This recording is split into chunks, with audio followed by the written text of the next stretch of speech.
Assalamualaikum warahmatullahi wabarakatuh. Halo rekan-rekan semua, pada video kali ini kita akan membahas materi mengenai model transportasi ya. Oke, sebelumnya pernah nggak sih teman-teman kepikiran gimana perusahaan besar seperti perusahaan kurir ekspedisi ya, atau perusahaan manufaktur itu bisa mengirimkan barang dari banyak pabrik ke berbagai kota dengan ongkos yang paling murah? Pernah nggak kepikiran? Nah, jawabannya itu bukan cuman pakai insting ya, tetapi pakai yang namanya model transportasi. Oke, singkatnya ya, apa itu model transportasi? Model transportasi itu adalah bagian dari linear programming ya, linear programming yang sebelumnya kita pernah bahas ya.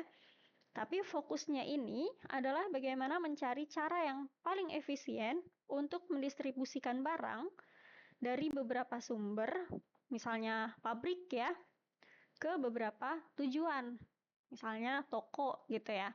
Nah, masalah transportasi ini masalah yang sering dihadapi dalam masalah pendistribusian barang. Tujuannya apa dari model transportasi ini, dari masalah transportasi ini? Tujuannya itu cuma dua ya teman-teman. Tujuannya itu yang pertama adalah memenuhi semua permintaan pelanggannya. Dalam hal ini berarti tujuannya ya, tujuan seperti toko gitu ya, seperti toko yang akan dikirimkan barangnya ke sana. Dan yang kedua, tujuan yang kedua adalah menjaga agar total biaya angkut itu tetap sekecil mungkin atau minimum. Ya, menjaga agar total biaya pengiriman ya, total biaya angkut atau biaya pengiriman sekecil mungkin.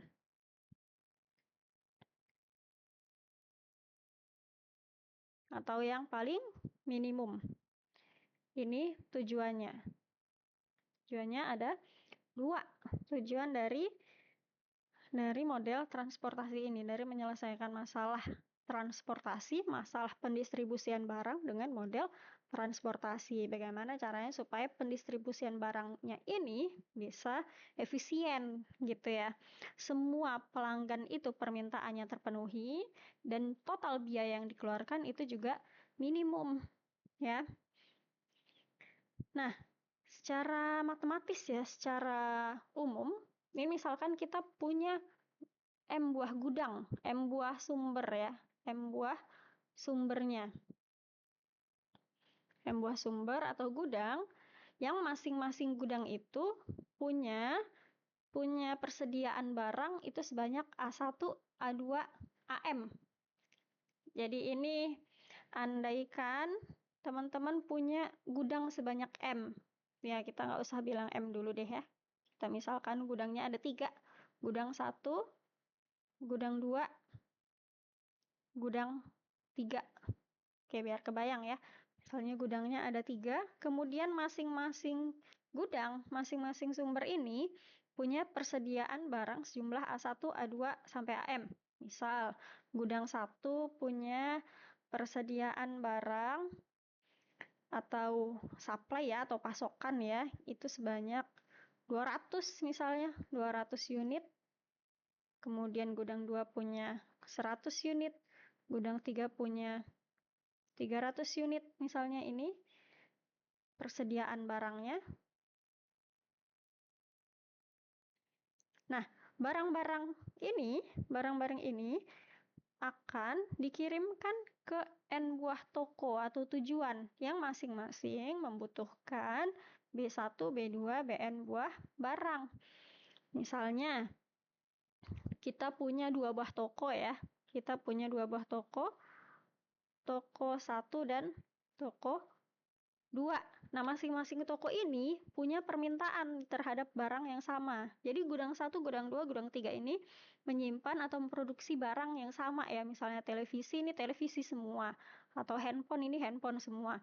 Nah, toko 1 dan toko 2, toko 1 dan toko 2 ini membutuhkan sejumlah barang dari gudang 1, gudang 2, dan gudang 3. Membutuhkan barang. Misalnya toko 1 punya permintaan barangnya sejumlah 400 unit misalnya ya.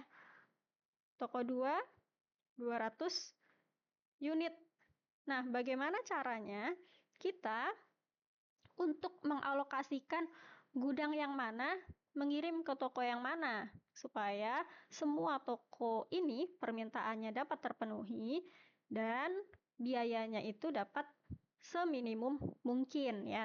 Nah, untuk mengerjakan dengan model transportasi, kita asumsikan terlebih dahulu bahwa ini kan tadi adalah persediaan barangnya ya, A1, A2 sampai AM. Artinya total persediaan A1 ditambah A2 dan seterusnya sampai ditambah AM ini harus sama dengan total permintaan.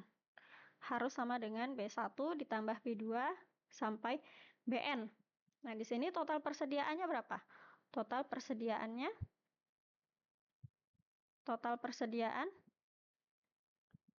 200 tambah 100 tambah 300.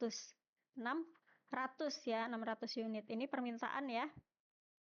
Permintaan totalnya 400 ditambah 200 adalah 600 unit. Nah, kita harus asumsikan bahwa total persediaannya ini harus sama dengan total permintaan untuk mengerjakannya dengan model transportasi yang akan kita bahas nanti. Nah, ini ya, kan tujuan yang kedua tadi adalah menjaga agar total biaya pengiriman itu dapat sekecil mungkin atau minimum. Nah, kenapa bisa kita harus mengatur supaya biayanya kecil? Emang biayanya beda-beda? Biasanya berbeda ya. Berbeda karena tergantung letak geografisnya. Jadi jaraknya itu berbeda-beda. Jarak antar gudang 1 misalnya ke toko 1 dan ke toko 2 itu berbeda. Misal gudang 1 ada di Batam Center, toko 1 ada di Batam Center, toko 2 ada di Batu Aji. Kan jaraknya beda ya. Dari Batam Center ke Batu Aji lebih jauh daripada Batam Center ke Batam Center misalnya. Nah, bisa jadi biaya pengirimannya itu nggak sama. Biaya pengiriman ke Batu Aji itu lebih besar daripada ke Batam Center. Atau BBM yang digunakan itu akan lebih banyak gitu ya. Misalnya di sini kita fokusnya untuk menghemat BBM gitu ya, mengurangi bagaimana supaya konsumsi bahan bakarnya itu bisa yang paling minimum. Otomatis kalau ke tempat yang lebih jauh, ke Batu Aji, itu akan lebih banyak memakan biaya ketimbang ke Batam Center gitu ya. Biayanya lebih kecil. Nah, karena letak geografisnya ya, jaraknya berbeda, biaya pengirimannya itu juga berbeda dari satu sumber ke satu tujuan. Ya, makanya tujuan kita di sini adalah bagaimana caranya untuk supaya semua kebutuhan dari tujuan itu terpenuhi dengan biaya yang seminimum mungkin. Bagaimana sih alokasi pendistribusian barangnya gitu ya. Oke, kita lihat dulu di contohnya. Di contoh ini, misalkan TV diproduksi dan disimpan di 3 gudang, katanya. Yaitu di Jakarta, Semarang, dan Surabaya. Masing-masing memiliki daya tampung sebesar 150, 200, dan 100 unit. TV tersebut hendak dikirim ke 3 distributor yang berada di Bandung, Yogyakarta, dan Malang. Biaya pengiriman per unit TV dalam puluhan ribu rupiah dari gudang ke distributor tampak dalam tabel. Nah, ini tabelnya ya. Ini tabel biaya pengiriman dari gudang ke distributor. Di sini dari gudang Jakarta ke Bandung, biaya pengirimannya adalah sebesar 3 untuk 1 unit TV ya. Untuk 1 unit TV dari Jakarta ke Bandung biaya pengirimannya 3. Dari Jakarta ke Jogja biaya pengirimannya 5 dan seterusnya ya. Ini untuk 1 unit. Berarti kalau untuk 100 unit tinggal dikalikan 100 gitu. Nah, di bagian bawah ini isinya adalah kebutuhan. Jadi baris yang paling bawah ini kebutuhan di setiap distributornya. Distributor Bandung butuh 100 unit, Yogyakarta butuh 300 unit, Malang butuh 50 unit. Di kolom yang paling kanan, ini kita isi persediaan dari gudangnya. Persediaan di gudang Jakarta adalah 150 unit, gudang Semarang 200 unit, dan gudang Surabaya 100 unit. Nah, coba kita perhatikan ya. Kita hitung dulu nih, jumlah TV yang ada di ketiga gudang. Kita mau ngecek dulu jumlah persediaannya sama nggak dengan jumlah kebutuhannya. Ya, jumlah persediaannya 150 ditambah 200 ditambah 100, 450 unit. Jumlah kebutuhannya, jumlah permintaannya 100 ditambah 300 ditambah 50 juga 450 unit. Berarti ini sudah memenuhi asumsi kita tadi ya, bahwa total jumlah permintaannya itu sama dengan jumlah persediaan yang ada ya. Oke, nah kita akan melihat bahwa distribusi pengiriman TV yang berbeda itu akan menghasilkan biaya pengiriman yang berbeda pula, teman-teman. Oke, ini ada dua macam cara pengiriman. Ini cara yang pertama, ini cara yang kedua. Sudah dituliskan dalam tabel ya. Untuk cara pengiriman yang pertama, ini dari Jakarta ke Bandung mengirimkan sebanyak 100 unit TV. Ya, kalau yang ini tabelnya isinya ini berapa banyak TV-nya, berapa unit TV yang dikirimkan ya, barang yang dikirim. Kalau yang di tabel atas ini isinya adalah berapa biaya pengirimannya. Jadi nanti ketika kita akan menghitung berapa total biaya kirimnya, kita refer lagi ke tabel yang ini ya. Oke, dari Jakarta ke Bandung mengirim 100 TV, kebutuhannya 100 TV, berarti terpenuhi ya kebutuhannya ya. Kemudian dari Jakarta ke Jogja mengirim 50. Nah, untuk persediaan di Jakarta kan 150, berarti semuanya sudah dikirimkan. Begitu juga dengan Jogja. Jogja kebutuhannya 300, dikirim dari Semarang 150, dikirim dari Surabaya 100, dari Jakarta 50 ya, totalnya 300 sudah dipenuhi. Kemudian distributor yang di Malang butuh 50, dikirim dari Semarang 50. Persediaannya juga sudah dikirim semua ya. Nah, kita hitung sekarang berapa total biaya pengirimannya. Total biaya untuk cara yang pertama ya. Untuk menghitung total biaya, tinggal kita kalikan aja berapa unit barang yang dikirim dikalikan dengan berapa besar biaya per unitnya. Berarti biaya yang pertama ya, dari Jakarta ke Bandung totalnya adalah 100 dikali 3 ya. 100 dikali 3 ditambah 50 dikali 5 ditambah 150 dikali 4 ditambah 100 dikali 10 ditambah 50 dikali 10. 50 dikali 10 sama dengan 300 ditambah 250 ditambah 600 ditambah 1000 ditambah 500. Berapa totalnya? 300 ditambah 250, 550 ya.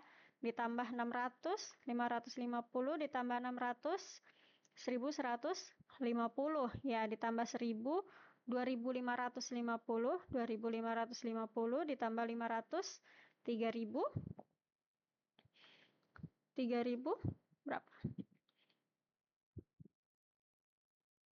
3000, ini salah, di 2150 ditambah 500, 2650 ya, 2650. Untuk cara yang pertama total biayanya adalah 2650. 50. Nah, sekarang kita hitung total biaya untuk cara pengiriman yang kedua. Cara pengiriman yang kedua, dari Jakarta ke Jogja biayanya adalah 5. Berarti totalnya adalah 100 dikali 5 ditambah 50 dikali 7 ditambah 200 dikali 4 ditambah 100 dikali 8. 500 ditambah 350 ditambah 800 ditambah 800. 850 ditambah 800 ditambah 800. 2450. Nah, kita lihat nih ya. Ini untuk cara pengiriman yang kedua, ini cara pengiriman yang pertama. Semua tujuannya, semua distributornya itu permintaannya terpenuhi, ya. Semua permintaannya terpenuhi, sama-sama terpenuhi, tapi cara pengirimannya berbeda. Cara yang pertama, dia mengirimkan dari Jakarta ke Bandung. Cara yang kedua, dia nggak ngirim nih. Dari Jakarta ke Bandung, dia nggak ngirim barang. Dia ngirimnya dari Jakarta ke Jogja dan Malang, dan seterusnya. Alokasi barang yang dikirimkan itu berbeda. Ternyata total biaya pengiriman yang dihasilkan ini juga berbeda. Kita lihat untuk cara yang kedua, total biayanya ini lebih rendah daripada cara yang pertama. Nah, tapi apakah cara yang kedua ini sudah menunjukkan biaya yang paling minimum? Belum tentu ya, teman-teman ya. Karena untuk alokasi sumber dayanya ini, untuk alokasi pendistribusian barangnya ini bisa banyak caranya ya. Bisa banyak caranya. Nah, apakah kita harus mencoba satu-satu? Enggak ya, nanti kita akan pelajari gimana caranya supaya kita bisa memperoleh berapa total biaya yang minimum ya. Nah, oke, kita akan pakai yang namanya tabel seperti ini. Ini kita sebut saja dia tabel transportasi ya. Ini tabel transportasi. Nah, misalkan XIJ adalah jumlah unit barang yang dikirim dari sumber I ke tujuan J. Ini ada sumber ya. Jadi ini tabelnya di kolom paling kiri. Ini kolom sumbernya. Di baris paling atas ini kolom tujuannya. Di baris paling bawah ini berisi permintaannya. Permintaan dari masing-masing tujuan itu berapa? Di kolom paling kanan ini isinya adalah persediaan di masing sumber itu berapa di masing-masing sumber. XIJ, X11 artinya berapa banyak barang yang dikirim dari sumber 1 ke tujuan 1 ya. X12 berarti berapa banyak barang yang dikirim dari sumber 1 ke tujuan 2 dan seterusnya. Berapa banyak barangnya, berapa jumlah barangnya, itu kita tulisnya di dalam selnya ini. Di dalam selnya ya. Dalam selnya ini kita tuliskan berapa banyak barang yang dikirim. Sementara yang di sudut kiri atas ini, yang C11, C12, sampai C1N, sampai CMN ini ya. Ini adalah biaya pengirimannya. C11 berarti biaya pengiriman dari sumber 1 ke tujuan 1 dan seterusnya ya. Ini biaya pengiriman 1, 2, 3, sampai N gitu ya. Nah, ini biaya pengirimannya. Jadi dalam tabel sini, yang di dalam adalah berapa banyak barang yang dikirim. Yang di atasnya, sudut kiri atas, ini adalah biaya pengirimannya. Nah, masalah transportasi tadi kan sudah sempat disinggung ya, bahwa transportasi ini adalah secara sederhana dia bagian dari masalah pemrograman linier. Tapi lebih khusus lagi, dia adalah pemrograman bilangan bulat. Karena nanti solusi yang diperoleh itu harus dalam bilangan bulat. Solusinya itu kan adalah berapa banyak barang yang dikirim ya. Berapa banyak barang yang dikirim dari satu sumber ke satu tujuan ya, dari satu sumber ke tujuan yang mana gitu ya. Dari XIJ. Nah, ini harus dalam bentuk bilangan bulat. 0 boleh nggak? Boleh ya. Artinya dari sumber tersebut tidak mengirim satu barang pun ke tujuan yang dimaksud gitu ya. Kalau misalkan sama dengan 0. Nah, dalam masalah transportasi ini, tujuannya adalah kita ingin meminimumkan Z. Z ini apa? Z ini adalah total biaya yang dikeluarkan. C ini kan tadi biayanya ya. CIJ adalah biaya dari sumber I ke tujuan J. XIJ adalah berapa banyak barang yang dikirim dari sumber I ke tujuan J. Berarti kalau CIJ ini untuk satu barang, kalau barangnya ada sebanyak X, maka kita kalikan CIJ dengan XIJ ya.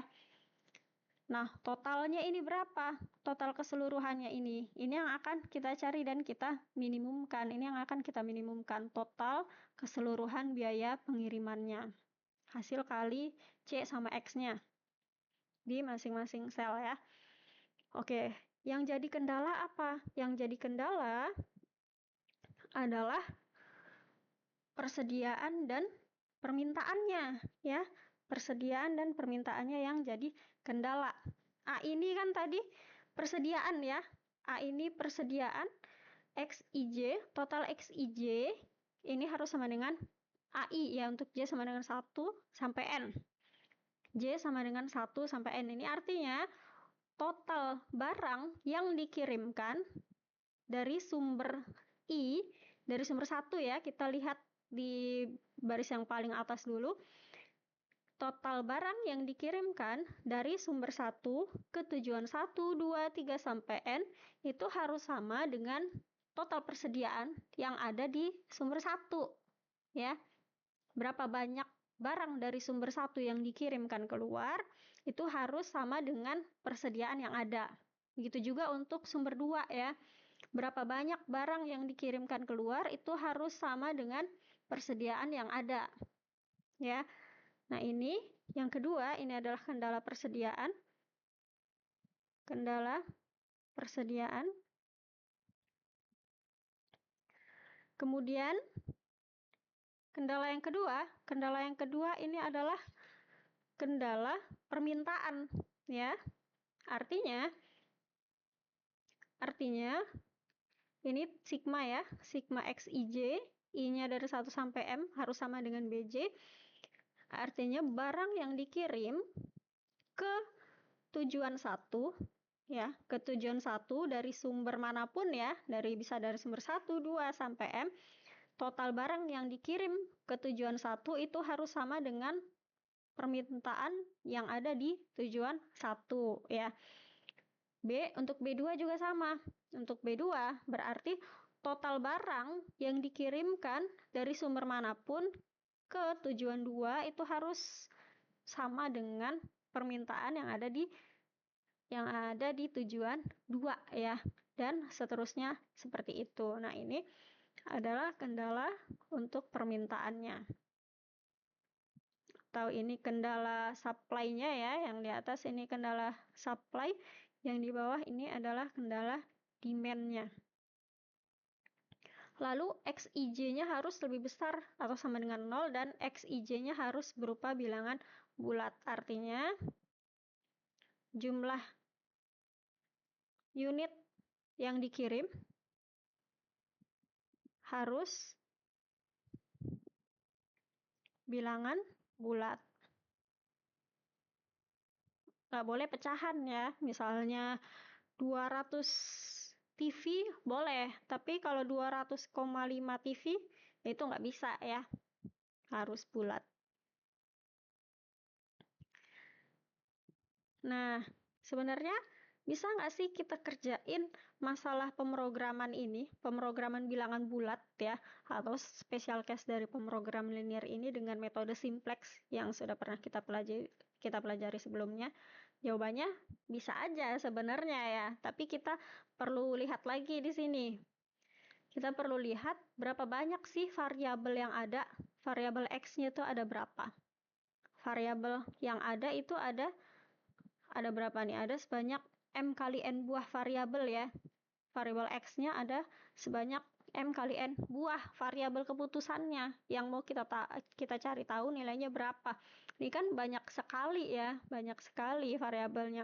Belum termasuk variabel tambahan untuk simplexnya, variabel select, surplus, dan sebagainya itu ya, yang kita pelajari sebelumnya.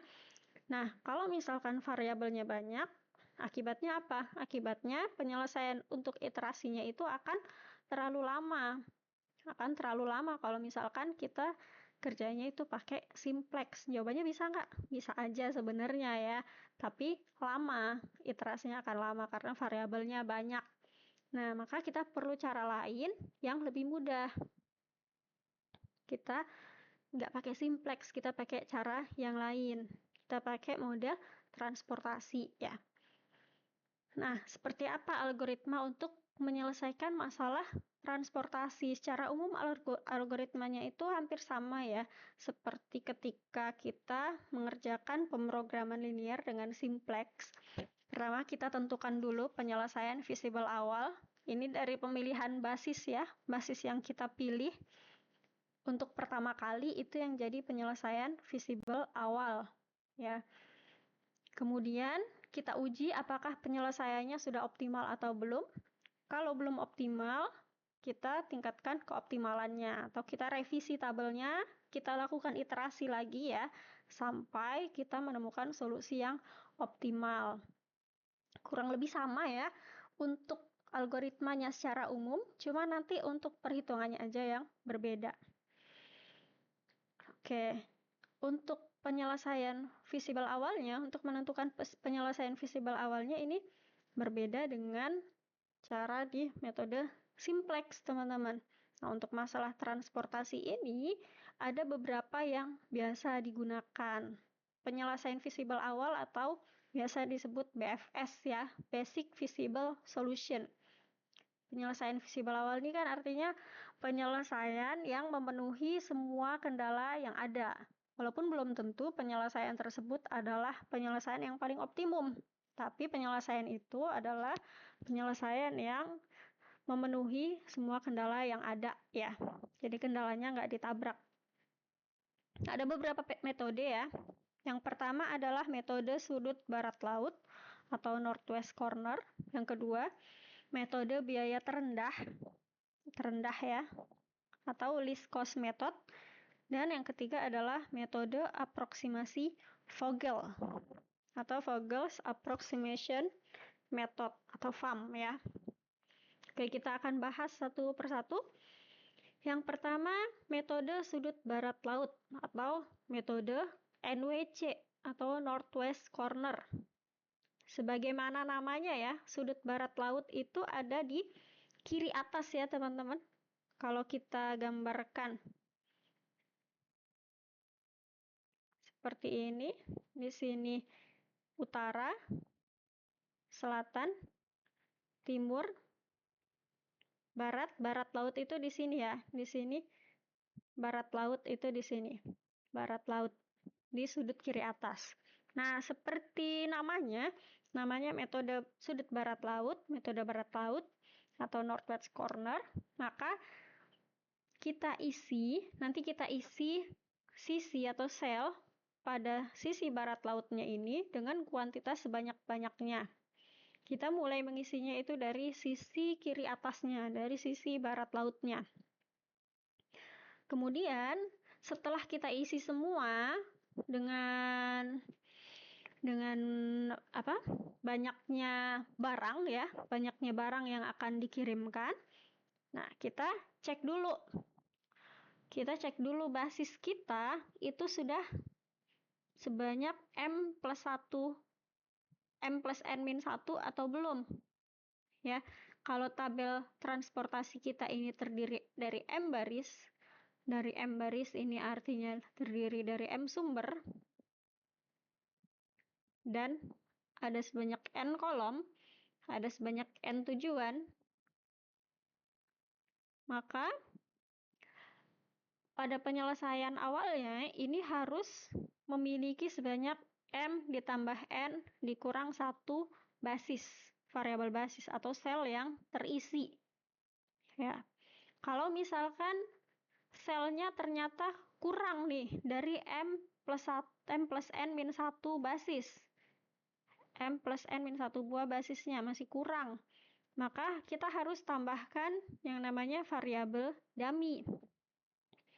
Nah, karena nanti ketika kita akan mengecek apakah solusi yang diperoleh sudah optimal atau belum, lalu melanjutkan iterasi berikutnya, maka kalau misalkan variabel basisnya ini kurang dari M plus N min 1, iterasinya itu nggak bisa jalan. Nah, supaya iterasinya bisa jalan, maka total variabel basisnya itu harus banyak M plus N min 1.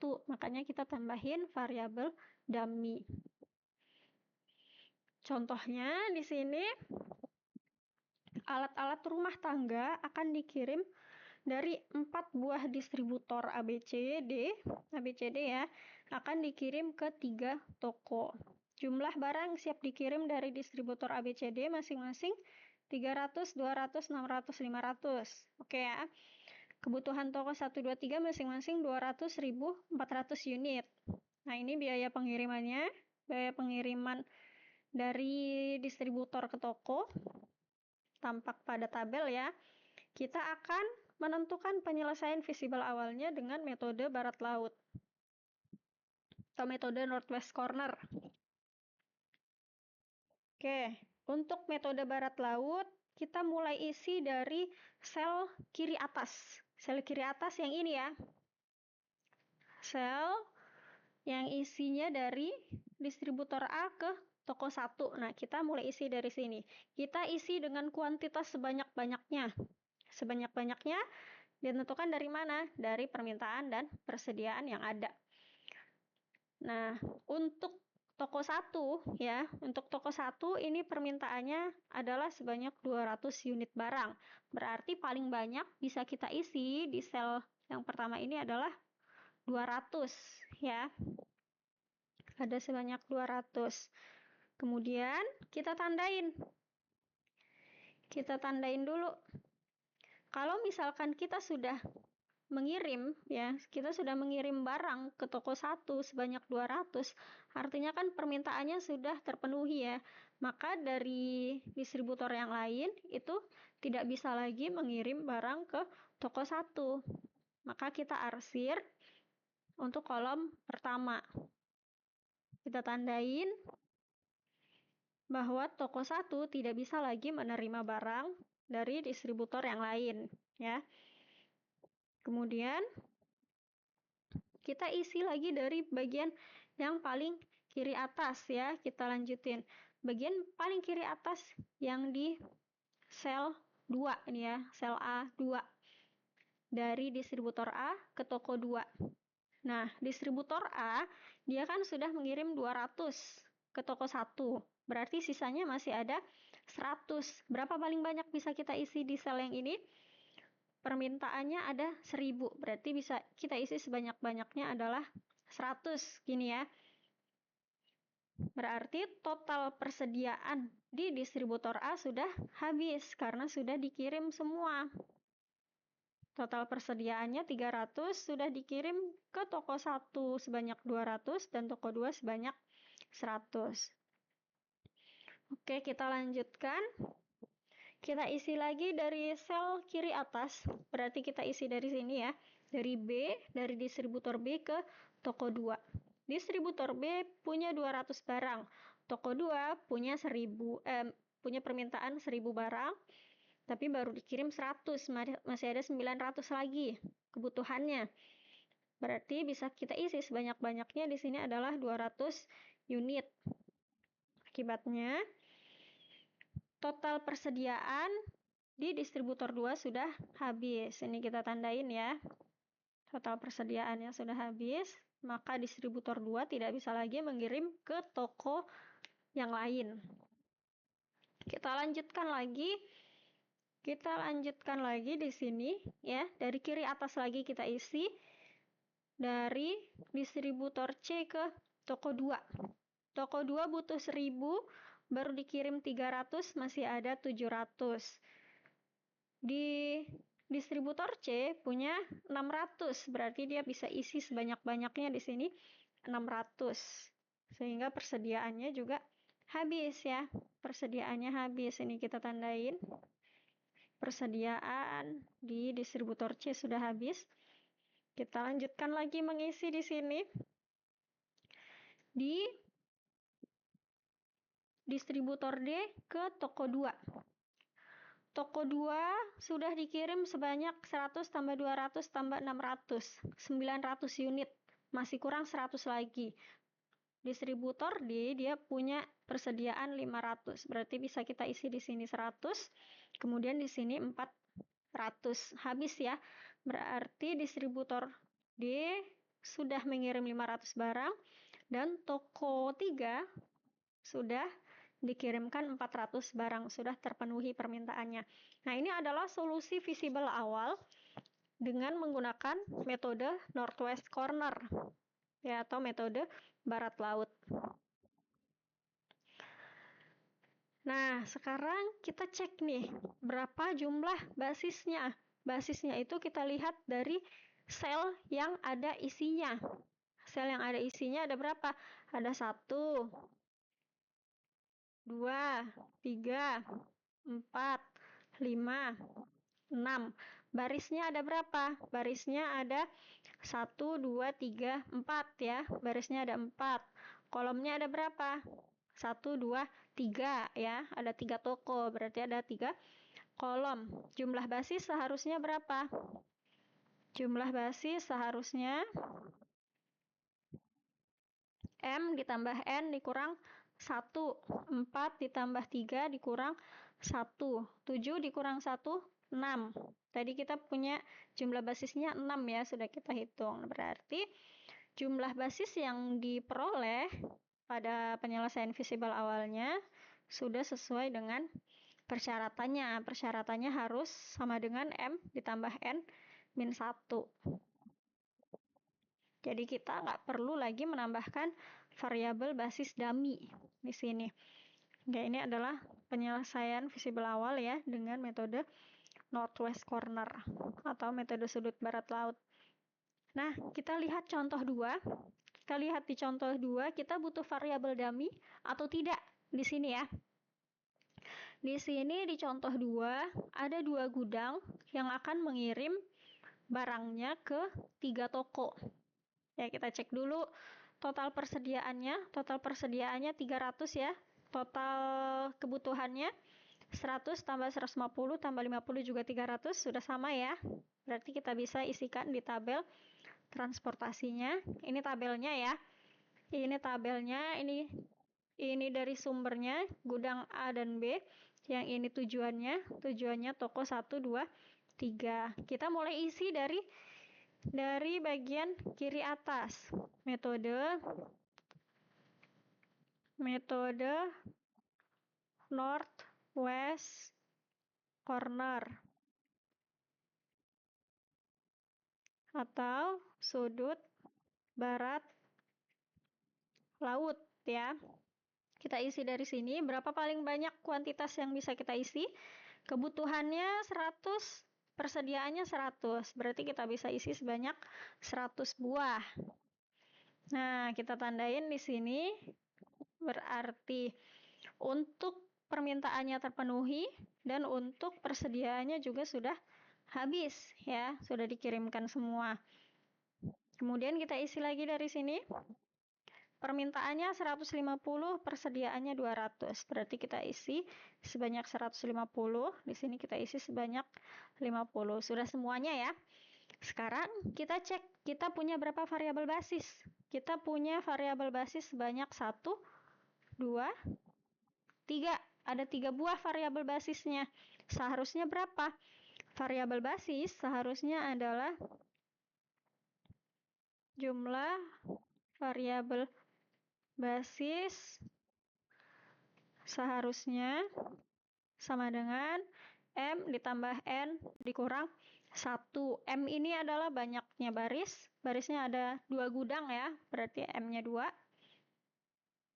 ditambah N-nya 3 ya, tokonya ada 3, dikurangin 1, 5 dikurang 1, 4. Nah, seharusnya kita punya 4 buah variabel basis pada solusi visible awalnya.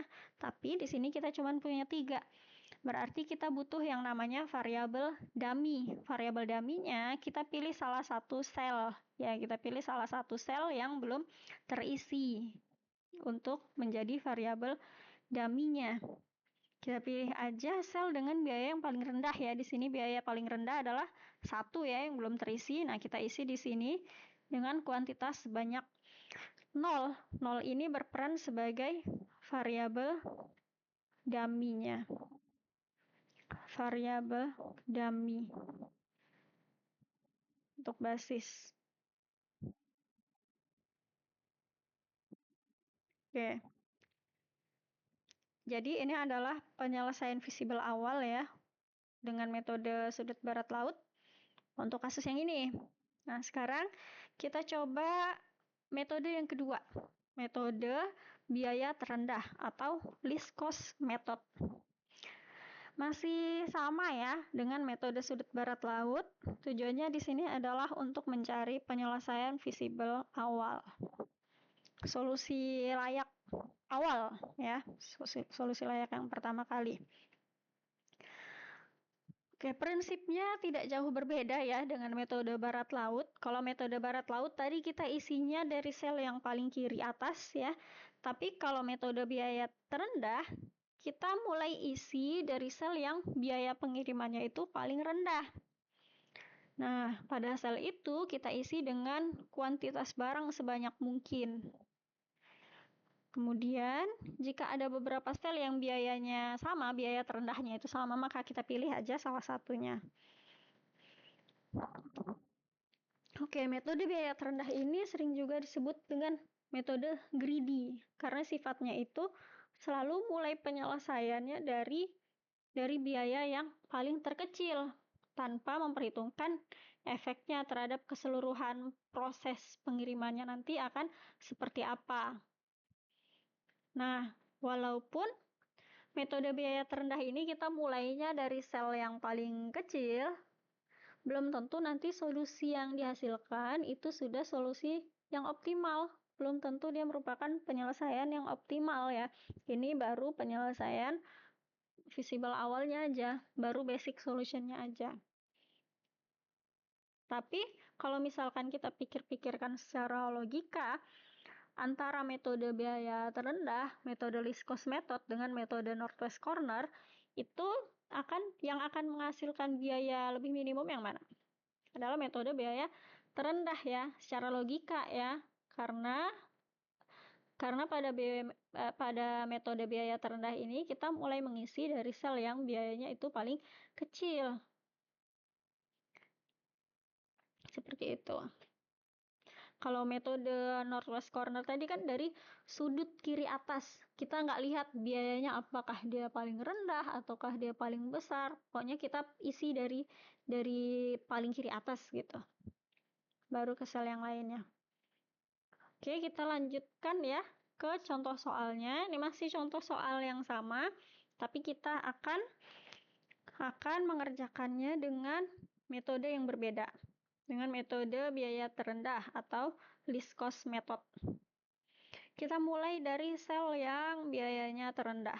Sel yang biayanya terendah adalah 1 ya, di sini ya. Ini biaya paling rendah. Di sini biayanya paling rendah, maka kita mulai isi dari sel ini. Pada sel ini, kebutuhan untuk tokonya itu adalah sebanyak 1000. Lalu persediaan dari distributornya ada sebanyak 500. Berarti paling banyak berapa bisa kita isi adalah sebanyak 500 unit barang. Nah, dari sini persediaan di distributornya sudah habis ya. Tapi tokonya belum terpenuhi permintaannya.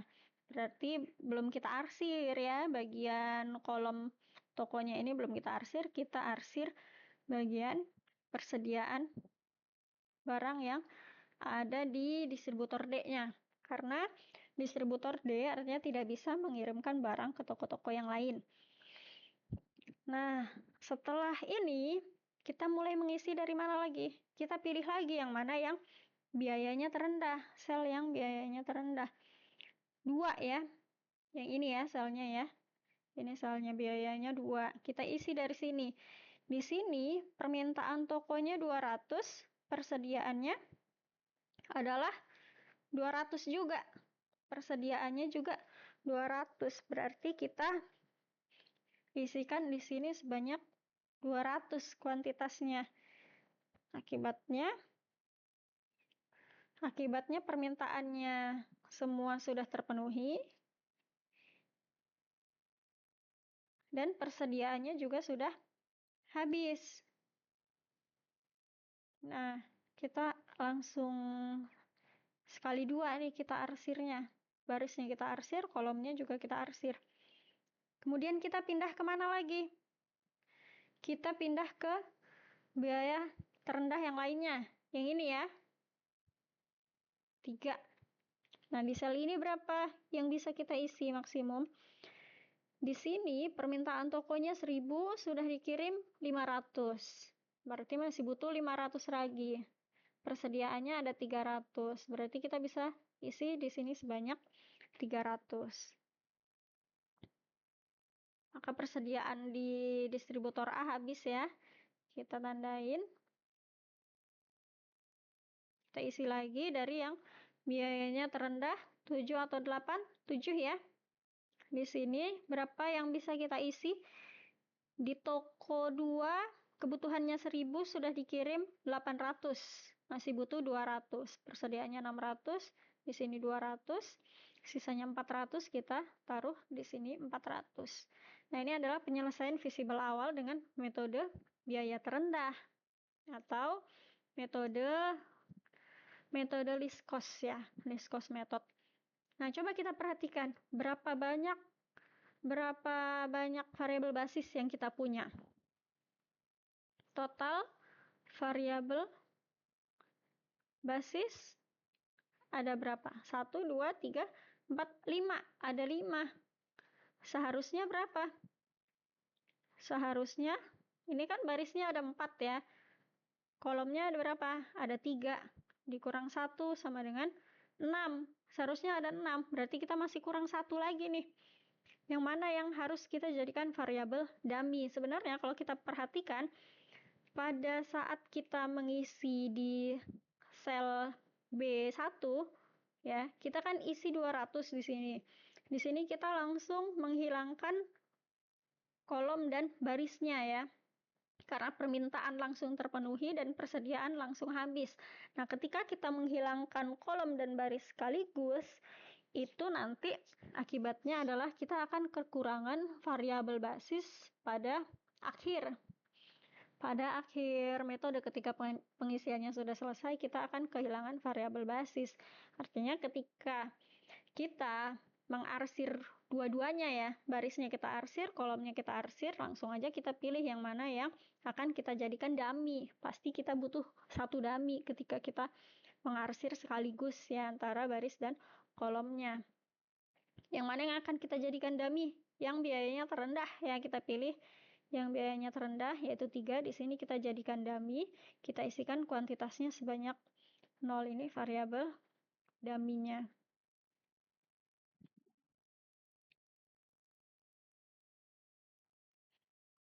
Lalu total biaya pengirimannya berapa? Tinggal kita kalikan saja ya. Kalau kita mau ngitung total biaya pengirimannya, berapa banyak unit yang dikirim dikalikan dengan biaya pengiriman per unitnya. Untuk solusi visible awal dengan metode biaya terendah atau least cost method, biaya pengirimannya adalah 6.400. Ini dalam ribuan, berarti berapa? 6.400.000 ya.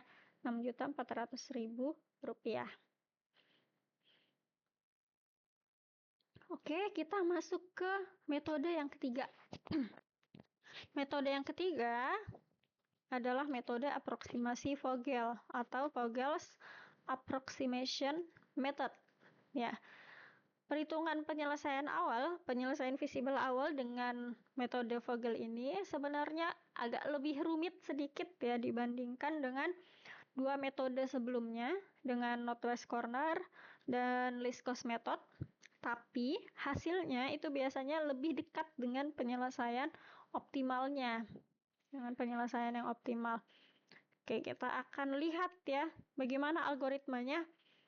Algoritmanya adalah yang pertama, kita evaluasi dulu untuk setiap baris dan kolomnya. Kita hitung selisih dari dua sel yang biayanya terkecil untuk tiap baris dan kolom ya.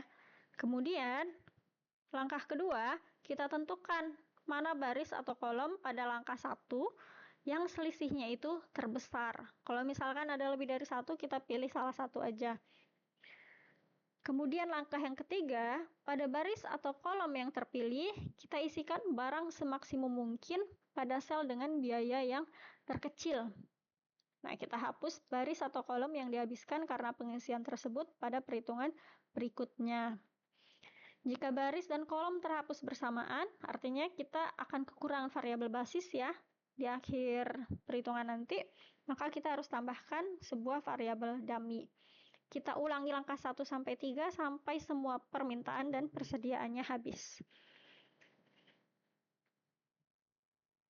Oke, kita masih pakai contoh yang pertama tadi ya, tapi kita kerjakan dengan aproksimasi Vogel.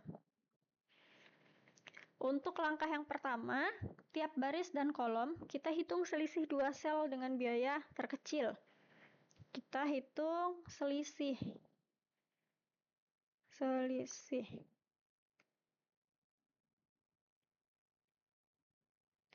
Untuk barisnya kita hitung, untuk kolomnya juga kita hitung selisihnya. Oke, pertama untuk baris yang pertama dulu ya.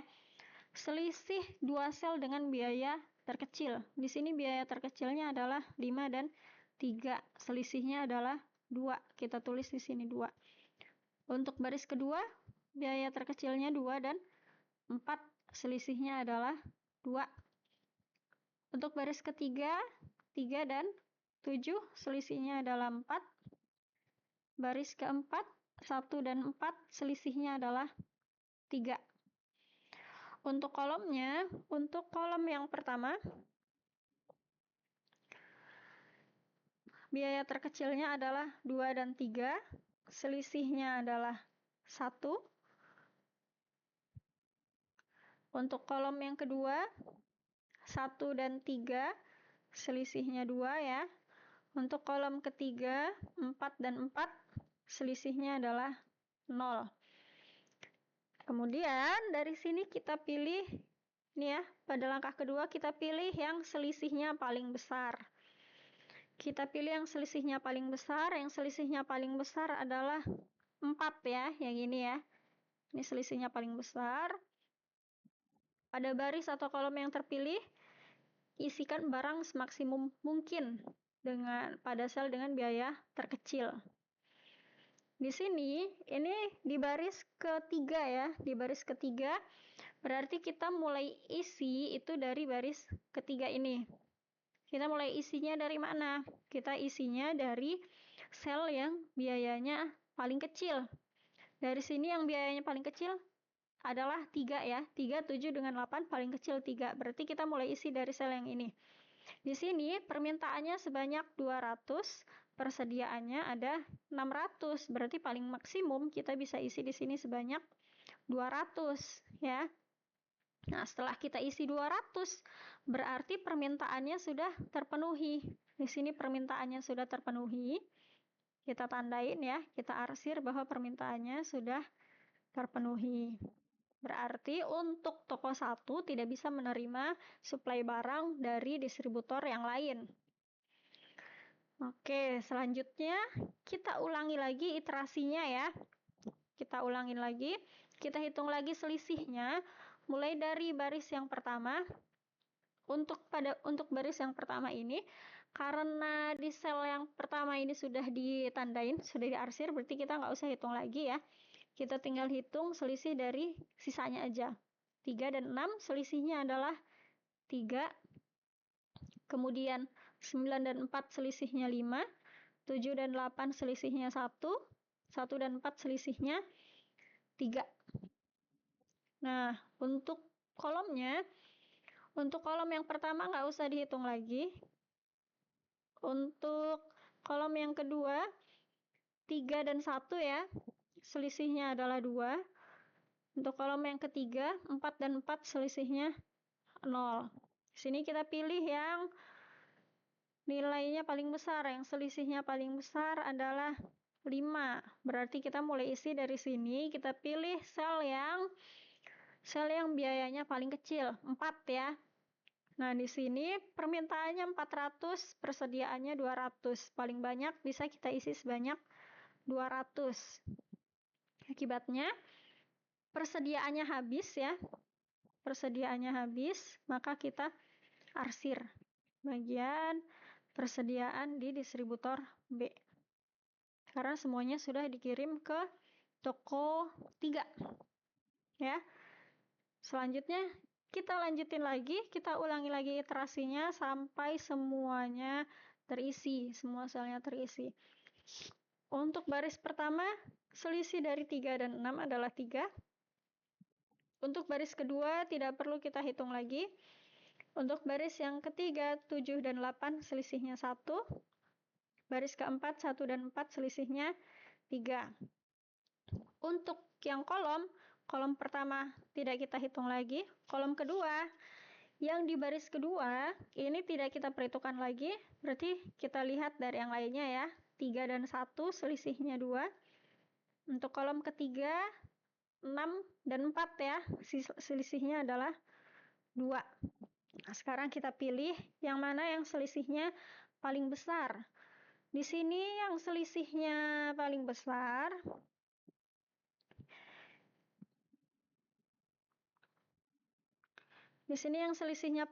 ada 2 ya. Ada di baris pertama dengan baris yang keempat. Yang mana yang akan kita pilih? Di sini, jika terdapat lebih dari 1 ya, maka kita pilih aja sembarang. Boleh kita pilih yang di baris pertama atau baris keempat.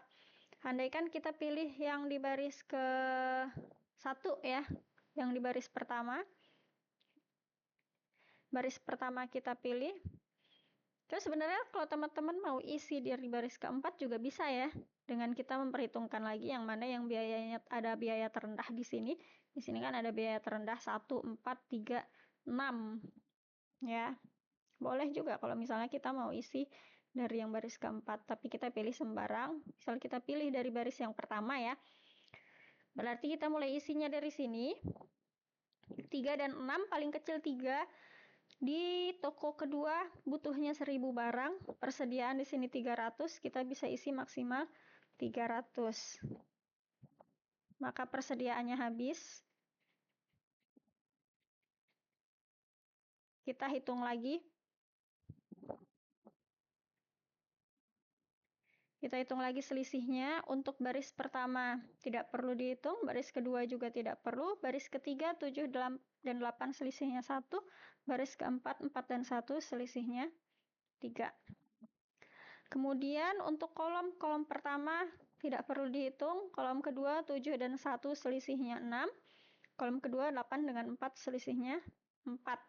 Yang paling besar adalah 6 ya, berarti kita isi mulai dari kolom yang kedua, 1 dengan 7, paling kecil 1, maka kita isi di sini, di sel ini sebanyak berapa? Di sini kebutuhannya ada 1000, sudah dikirim 300, persediaannya ada 500. Bisa kita isi paling banyak 500.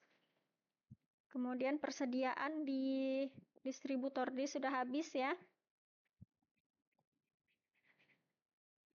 Kita tandain. Nah, selanjutnya kita nggak perlu hitung selisihnya lagi, tinggal kita isi mulai dari yang baris, kita isi di baris yang ketiga ini mulai dari yang biayanya terendah, dari yang 7. Dari yang 7 di sini permintaannya 1000, sudah dikirim 300 dan 500, 800, berarti masih butuh 200 ya. Persediaannya ada 600.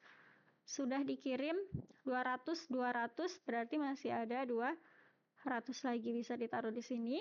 Permintaan di toko 3 400 sudah terpenuhi semua 400. Nah, ini adalah penyelesaian visible awal dengan menggunakan metode aproksimasi Vogel.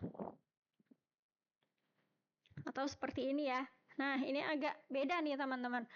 Ini tadi di iterasi ketiga dia pilih di sini. Dia pilih yang di baris keempat ya. Kan ada dua nih. Ada di baris pertama dan baris keempat yang selisihnya terbesar. Dia pilih yang baris keempat. Ternyata hasil penyelesaiannya itu sama ya. Diperolehnya sama. Jadi boleh teman-teman pilih sembarang. Oke, kalau kita hitung total biaya pengirimannya adalah 5.800 dalam ribuan. Artinya 5.800.000 rupiah. 5.800.000 rupiah total biaya pengiriman untuk apa? Solusi visible awal ya. Untuk solusi visible awal dengan metode aproksimasi Vogel.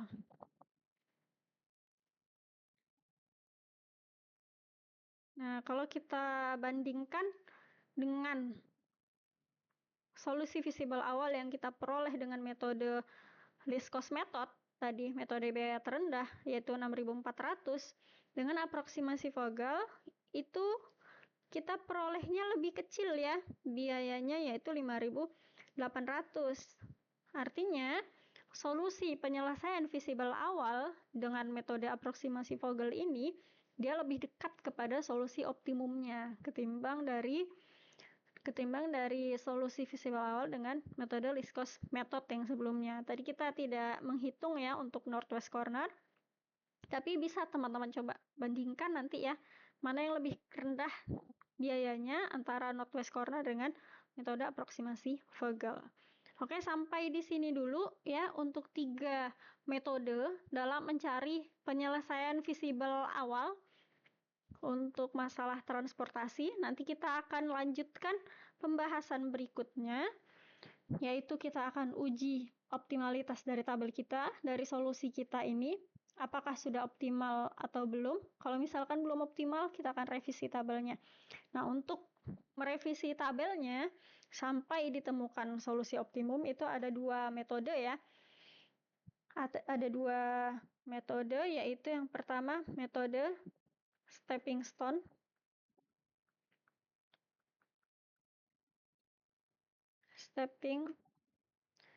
Metode stepping stone. Yang kedua adalah metode MODI ya, namanya MODI.